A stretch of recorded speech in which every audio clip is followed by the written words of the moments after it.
Related to your current work on the ocean and the water, how can you link it with this enlightened path of Buddhism, which also spread through water and became a transnational kind of a cosmopolitan kind of discourse? Could you connect with these?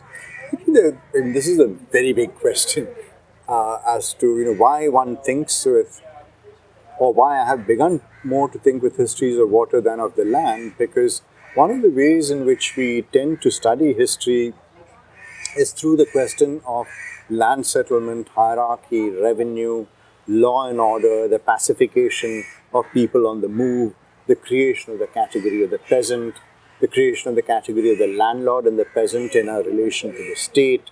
And so our entire histories are around very Hegelian imagination of the emergence of the state. Right? Now, how do we step beside this, and why do we need to step beside this? It's very clear that if one looks at the history of Kerala, you could read standard histories of Kerala and one would imagine that Kerala was a landlocked place, right? There is discussion of temples, of monarchs, of landlords, of tenants, this Jenmi Kanakaran kind of dispute and so on. And very often what this has meant is that the history of Kerala is a history of Hindu Kerala. Right? The Mappila enters, of course, as the insubordinate minority. So you have the inclusion of the Mappila tenant and the Mappila rebellion, Mappila Lehla and so on. If one begins to think about the fact that Kerala's history has been conditioned by the existence of Jewish people, of Christians, from the beginning of the first millennium of the Christian era, and by Muslims, very shortly after the foundation of Islam in Arabia, these are all histories that come to us by the sea. By denying the history of the sea, we are putting these communities in their place, right, as it were. Right? They're being domesticated, they're also being forgotten. And the idea of their incorporation within a larger social and political structure becomes a story, rather than the insurgent imaginations that they bring. The idea of a fundamental human equality, for example. Of course, it's a tragic fact that, like the story of Bhasmasura, everything that Hinduism touches turns to dust. So we have caste within Islam, the caste within Christianity, and so on and so forth. Even in Sikhism. In Sikhism, yes, of course. And one of our most famous popular artists was a Dalit, Daler Mehndi, right? And people forgot to mention that fact when in singing a song. Singh Surjit in CPM.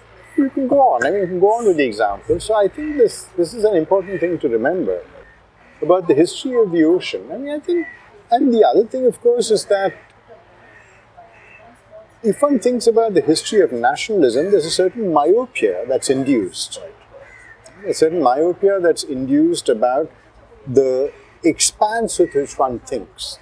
So for us, the idea is that of Kashmir to Kanyakumari and from Gujarat to the northeast, and this can be read backwards, as recently was done by a historian, where you go back to the Vishnu Purana and you create India as always having been a terrestrial entity from time immemorial.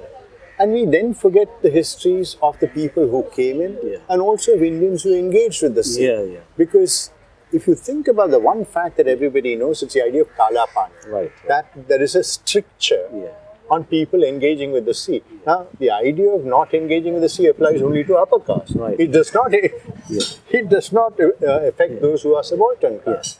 So, when I was working in the India Office Library, for example, there were any number of pamphlets produced by Cheramas and Pulayas who had gone to Basra, gone to Sri Lanka. They went, made their money, and came back all the way to Burma. Remember, the British Empire created a vast space of movement. And that history is often forgotten. We associate travel with the elite.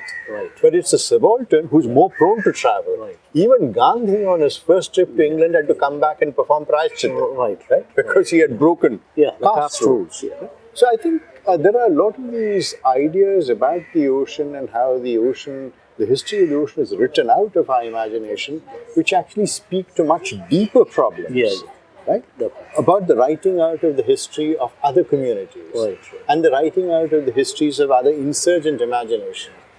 And I'll just stop with this. This is a fact that I mentioned to Gopalakrishnan as well in a recent interview, that in the 1980s is when Malayalam cinema undergoes a radical transformation.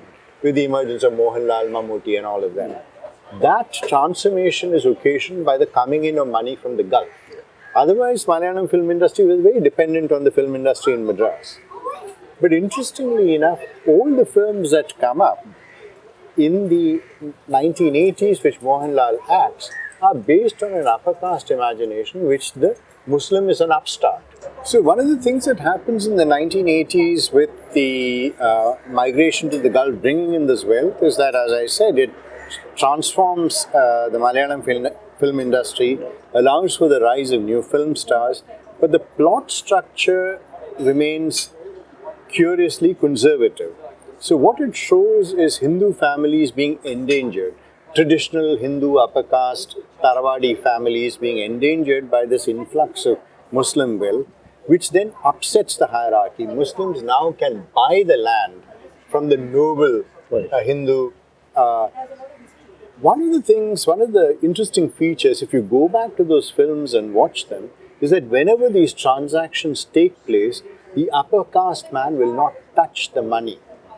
Right? The idea is that of maintaining a permanent distance, a kind of upper caste aloofness from the sheer wretchedness of commerce, which is associated with the Muslim and the Christian and so on.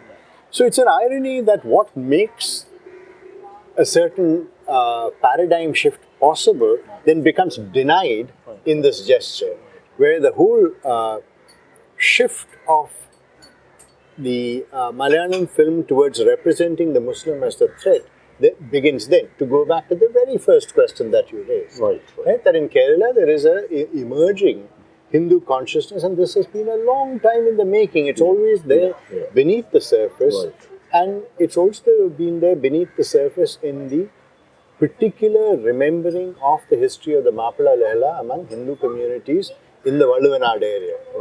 That there is a very distinct memory which neither EMS's representation of it as being a landlord-tenant struggle or the nationalist rendition of it being a product of the Khilafat movement has ever managed to bury, which is why the BJP is also strongest in those regions. Not that they won many seats, but they're very strong in that region among the Hindus.